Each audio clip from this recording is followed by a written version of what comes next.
আপনাদের প্রত্যাশার বিষয় জানতে চাই। নারীদের কর্মসংস্থানের ব্যাপারে আসলে চাঁদপুর কেমন অবস্থানে আছে? আপনাকে ধন্যবাদ।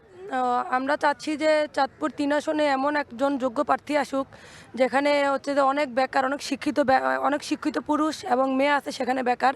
যেমন ইতিমধ্যে আমাদের চাঁদপুর জেলা বিএনপি সভাপতি শেখ ফরিদ আহমেদ মানিক ভাই। আপনি একটু যিনি নির্বাচিত প্রতিনিধি আসবেন তার কাছে আপনার প্রত্যাশাটি অনুগ্রহ করে বলুন। হ্যাঁ, তার কাছেও প্রত্যাশা হচ্ছে যে ইনি চাঁদপুরে কর্মসংস্থানের ব্যবস্থা করবেন। যেমন চাঁদপুরে হচ্ছে যে ২-৩টা ইপিজেড করা যায়, যে ২-৩টা ইপিজেড করা যায় এবং স্বাস্থ্যক্ষেত্রের কথা হচ্ছে যে বলতে গেলে আমাদের চাঁদপুরে তেমন কোনো চিকিৎসার হচ্ছে যে প্রযুক্তি সরঞ্জাম নাই।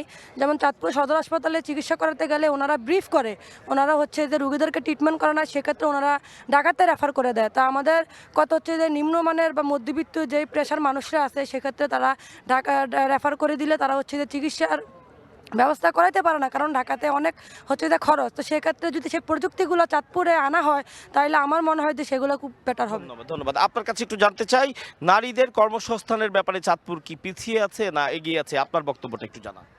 ধন্যবাদ। আমার মতে মনে হয় যে পিছিয়ে আছে, কারণ আমরা নারীরা হচ্ছে যে অনেক সময় আমরা যখন পড়াশোনা করার পর আমরা অনেক রকমের সার্টিফিকেট নিয়ে বসে থাকি, কিন্তু নারীদের জন্য তেমন কোনো কর্মসংস্থান নাই, আমরা চাই যে নারীদের জন্য কিছু করা হোক, যাতে আমরা নারীরা যেভাবে পিছিয়ে আছি যাতে পিছিয়ে না থাকি, আমরা যাতে ছেলেদের মতো এগিয়ে যাই, আমরা যাতে কিছু করতে পারি, আমাদেরও যাতে ভবিষ্যৎটা উজ্জ্বল হয়। কারণ আমরা সব জায়গাতেই দেখা যায় যে নারীরা সবসময় পিছিয়ে থাকে। আমরা আমাদের এই ৩ আসনের এমন একজন প্রার্থী চাই যারা নারীর জন্য কাজ করবে, বিশেষ করে নারীদের উন্নত ব্যবস্থা বা আমরা যে চলাফেরা, যে নিরাপত্তা, হ্যাঁ, তারপর হচ্ছে যেমন অলিতে গলিতে হচ্ছে যে আমাদের দেখা যায় ফ্রিজিংয়ের যে বিষয়টা, এগুলো যাতে না থাকে, আমরা যাতে ফ্রিডমলি ঘুরতে পারি, বা আমাদের যে শিক্ষা ব্যবস্থা এটা যাতে উন্নত করা হয়। যেমন হচ্ছে যে সরকারি বা প্রাইভেট যেই স্কুলগুলো, এগুলোতে যাতে কোনো ডিফারেন্ট না থাকে।